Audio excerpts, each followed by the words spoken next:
Messieurs les ambassadeurs d'Italie et du Japon, Messieurs les ministres plénipotentiaires d'Espagne, des Pays-Bas et du Royaume-Uni, Mesdames et Messieurs les représentants et conseillers des ambassades d'Argentine, du Canada, des États-Unis, d'Inde, d'Israël, des Pays-Bas, du Japon, du Vietnam et de l'UNESCO, Monsieur le Président de l'Académie des sciences d'Espagne, Messieurs le Président de l'Université Polytechnique de Valence et Monsieur le Directeur de l'Institut technologique de chimie de Valence, Monsieur le Directeur de l'Observatoire royal de Belgique, Messieurs les Présidents, secrétaires perpétuels, secrétaires généraux des académies d'agriculture, de chirurgie, de médecine, de pharmacie, des technologies et vétérinaires, Mesdames et Messieurs les directeurs, Monsieur le conseiller de la DGA, Monsieur le vice-président de l'Académie des sciences, Mesdames les secrétaires perpétuels de l'Académie des sciences, chers consoeurs, chers confrères, chers collègues, Mesdames et Messieurs, chers amis. C'est un grand honneur et un immense plaisir d'accueillir aujourd'hui les 15 associés étrangers élus en novembre 2015. Cette élection poursuit une longue tradition de l'Académie de compter parmi ses membres des étrangers. Dès l'origine, il y a maintenant 350 ans, l'Académie s'est ouverte au monde par la présence de savants éminents issus d'abord des pays européens et par la suite d'un grand nombre de pays de cette planète. Pour mieux me faire comprendre par nos associés étrangers, j'ai pensé qu'il serait utile de prononcer ce discours en français et d'innover en le traduisant aussitôt en anglais. Très modestement, je vais m'essayer à cet exercice dans la suite de cet exposé. For a better understanding by our foreign associates, I thought it useful to give my speech in French and immediately translate it in English. Quite modestly, I will try to accomplish this exercise during the remainder of this presentation. So, it's a great honor and an immense pleasure to welcome today the 15 foreign associates elected in November 2015.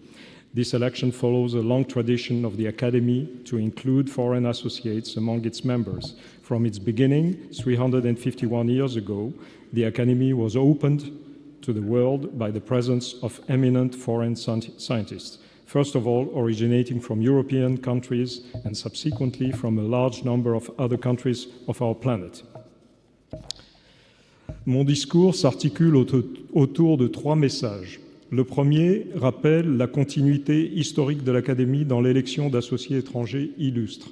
Le second souligne l'universalité de la science, l'importance de l'échange au niveau international pour son développement au profit de toutes les nations et le rôle clé que peuvent jouer nos associés étrangers.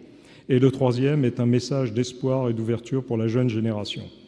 My speech conveys three messages. The first recalls the historical continuity of the Academy in the election of illustrious foreign associates. The second is about the universality of science and the importance of international exchange for its development, for the benefit of all nations, and the key role that can be played by our foreign associates. And the third is a message of hope and openness to the young generation. Sur le plan historique, l'Académie s'appuie dès l'origine sur des scientifiques étrangers. Ainsi, Christian Huygens devient un des membres les plus éminents de l'Académie royale des sciences à sa création par Jean-Baptiste Colbert, ministre de Louis XIV en 1666.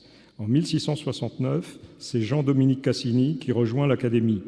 Il devient aussi directeur de l'Observatoire de Paris, découvre les 4 satellites de Saturne et obtient la première estimation précise de la distance entre la Terre et le Soleil.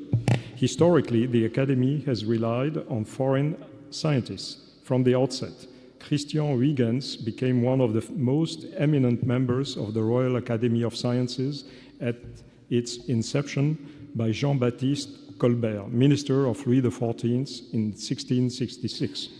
In 1669, Jean-Dominique Cassini joins the Academy. He also becomes the director of the Paris Observatory, discovers the 4 satellites of Saturn, and obtains the first precise estimate of the distance between the Earth and the Sun. L'élection de Gottfried Wilhelm Leibniz intervient en 1675 et celle d'Isaac Newton en 1699.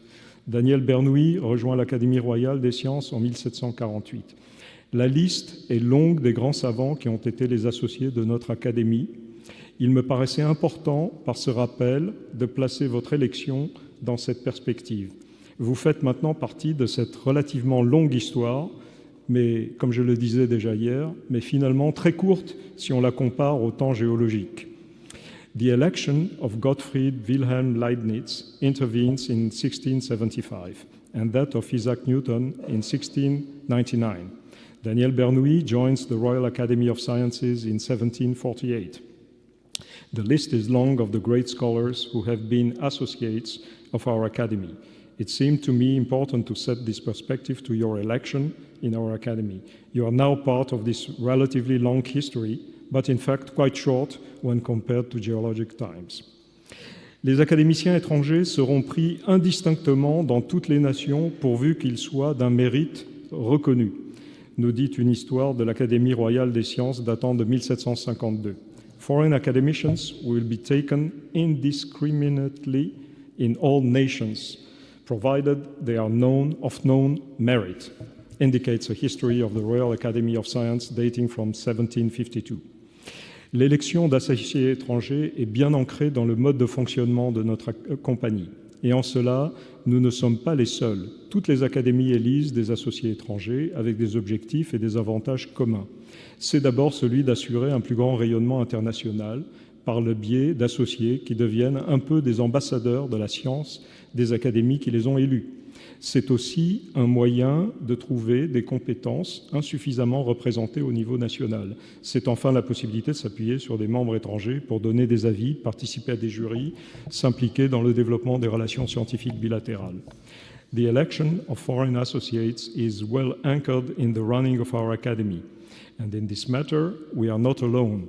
All academies elect foreign associates with common objectives and benefits. In doing so, they aim at ensuring a greater international reputation through illustrious associates who become science ambassadors of the academies electing them. It is also a means of finding expertise in areas that are not adequately covered at the national level. Finally, and perhaps most importantly, it's the possibility of relying on foreign members to give advice on scientific issues, participate in prize-awarding committees, strengthen ties in the development of bilateral scientific relations. Votre présence nous revêt pour nous une grande importance. En des temps troublés et des moments d'incertitude, où l'on voit un retour des frontières, une remise en question de la liberté des échanges scientifiques, une sortie de l'Europe de l'un de ses États membres parmi les plus influents, et des événements surprenants comme celui du retrait des accords sur le climat par l'une des grandes nations du monde. Your presence amongst us is of paramount importance. In troubled times and moments of uncertainty, where one sees the return of borders, a questioning of the freedom of scientific exchanges, the exit from Europe of one of its most influential member states, and surprising events such as the withdrawal of climate agreements by one of the world's greatest nations. L'échange a toujours été un des éléments fondateurs des découvertes scientifiques les plus importantes, et il constitue un moteur puissant de l'avancement des connaissances et des applications de la science. Notre expérience de chercheurs fait que nous savons bien à quel point la mise en commun des connaissances au travers des congrès, des colloques, des séminaires et bien sûr des publications scientifiques est essentielle au développement de la science. Exchange has always been one of the founding elements of most scientific discoveries, and it is a powerful driver for advancing knowledge and applications of science. From our experience and as researchers, we know how much the sharing of knowledge through congresses, colloquia, seminars, and of course through scientific publications is essential to the development of science. L'une des missions de l'Académie des sciences est précisément de promouvoir les coopérations scientifiques internationales. Votre élection est un élément essentiel d'un ensemble plus vaste qui comprend de nombreuses actions interacadémiques, comme celle qui rassemble les académies en amont des réunions des pays du G7 ou du G20 pour réfléchir aux grands sujets de société et rédiger des déclarations communes ou encore la participation à des réseaux interacadémiques. L'Académie mène aussi beaucoup d'actions bilatérales et vous pouvez en être les moteurs.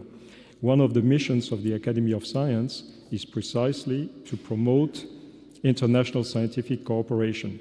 Your election is one essential element of a broader set that includes many interacademic partnerships, such as those bringing together academies upstream of the G7 or G20 meetings to reflect on major societal issues and draft joint statements or its participation in inter-academic networks.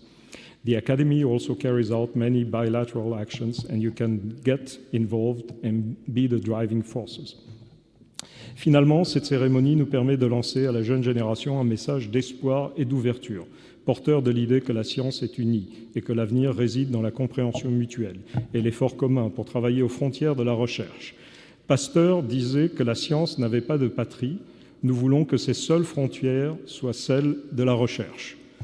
Finally, this ceremony allows us to launch to the younger generation a message of hope and openness, bearing the idea that science is united and that the future lies in mutual understanding and the common effort to work at the frontiers of research. Pasteur said that science had no homeland. We wanted to have no frontiers except those of research. Il me reste à vous encourager à participer à nos activités et par exemple à nos séances. Si vous passez par Paris et si c'est un mardi, vous savez que vous pourrez nous rejoindre pour notre réunion hebdomadaire dans la grande salle des séances ou 3 fois par an sous la coupole en juin, octobre et novembre. Vous serez toujours bienvenus, avec mes vœux les plus sincères et mes remerciements pour votre présence. It remains for me to encourage you to participate to our activities and, for example, to our meetings. If you happen to be in Paris, and if it is a Tuesday, you know that you can join us during our weekly session in the Grande Salle des Séances, or 3 times a year under the coupole in June, October, and November. You will always be welcome. With my best wishes to all and many grateful thanks. Je passe maintenant la parole à Mesdames les secrétaires perpétuelles, Mesdames Catherine Bréchignac et Pascal Cossard.